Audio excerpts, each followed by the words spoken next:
হরে কৃষ্ণ। দেখো দিদি ভাইরা, আমি অর্চনা, আমাদের শাশুড়ি বৌমা রান্নাঘরে। আজকে সকাল সকাল আমি একটা টিফিন রেসিপি নিয়ে চলে এসেছি। এই দেখো, 3টে ডিম সিদ্ধ করে নিয়েছি, 4 ফালা করেছি, 12 পিস হয়েছে। এখানে আলু সেদ্ধ করে আমি গ্রেট করে নিয়েছি। এখানে মশলা নিয়েছি, দেখো, পেঁয়াজ কুচি, লঙ্কা কুচি, আদা গ্রেট করে, রসুন গ্রেট করে আর টমেটো গ্রেট করে। তোমাদেরকে ভিডিওটা প্রথম থেকে শেষ পর্যন্ত দেখাবো। তোমাদের যদি ভালো লাগে লাইক কমেন্ট শেয়ার করবে, আমাদের চ্যানেলটা সাবস্ক্রাইব করে নেবে, তাহলে নিত্য নতুন রান্নার রেসিপি ভল্গ দেখতে পাবে। আমার শরীর খুবই খারাপ হয়ে গেছিলো, ওই জন্য আমি তোমাদের কাছে ভিডিওই আসতে পারিনি।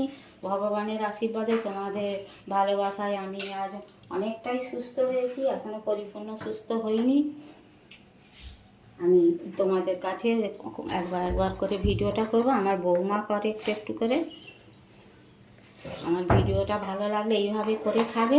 টিফিনের স্ন্যাক্স, আলু আর ডিম, কম ডিমেতে কম আলুতে সবাই টিফিন রেসিপি হয়ে যাবে। আমি দেখো তেল দিয়েছি, আমি সাদা জিরে দিয়েছি। এবারে আমি এইগুলো একটা একটা করে দিয়ে তোমাদেরকে সব ভিডিওটা দেখাবো। জিরে হয়ে গেছে, এবার আমি রসুনটা দিয়ে দেবো।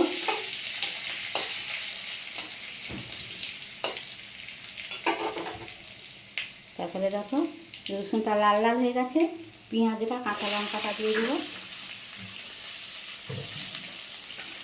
দিয়ে একটু নুন দিয়ে দেবো, দিলে পেঁয়াজটা আমার নরম হয়ে যাবে। না, দেখো দিদি ভাইরা, পেঁয়াজটা আমার ভাজা হয়ে গেছে। এবারে আদাটা দিয়ে দেবো, টমেটোটা দিয়ে দেবো, দিয়ে আবার ভেজে তোমাদেরকে দেখাবো। দেখো দিদি ভাইরা, এবারে আলুর চারটা আমি দিয়ে দেবো।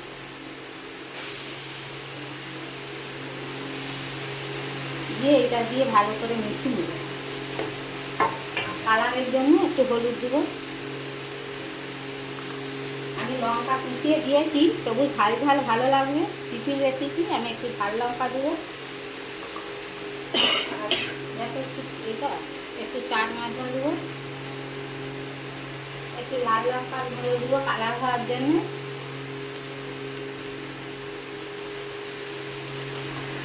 দিয়ে এটা ভালো করে মিশিয়ে নেব।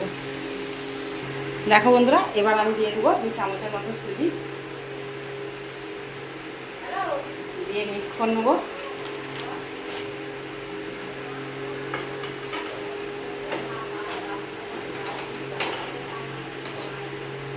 দেখো মশলাটা আমার রেডি হয়ে গেছে। মা তোমার দিকে পুরো ভিডিওটা শেয়ার করছে। মায়ের তো শরীরটা ভালো নয়, সেই জন্য আমি বলি যে আমি একটু হাতাপাতি করে দিই। দেখো মশলাটা আমার রেডি হয়ে গেছে, তোমার দিকে করবো, আবারও শেয়ার করবো, দেখতে থাকো। এটা দিদি ভাইরা, হাতে একটুখানি আলুর চাট নেবো। দেখো খুবই সহজ পদ্ধতি। দেখো ডিমের একটা পিস দিয়ে দেবো, আর একটু আলুর চাট দিয়ে মুখটা বন্ধ করে দেবো।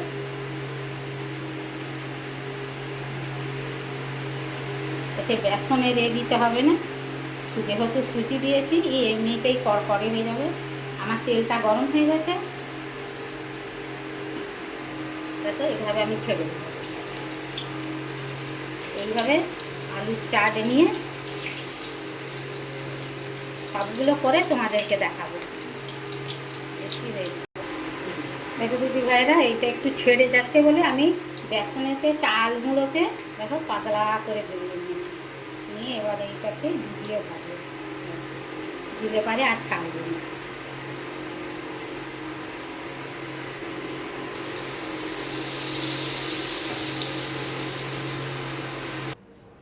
দেখো দিদি ভাইরা, ডিমের স্ন্যাক্সটা আমার হয়ে গেছে। দেখো কত সুন্দর হয়েছে, দেখে চা দিয়ে বিকালে আড্ডা মারতে মারতে ছেলেদের টিফিনে, অফিস টিফিনে ভালো করে দেওয়া হয়ে যাবে। এই দেখো এরকম সসে ডুবিয়ে।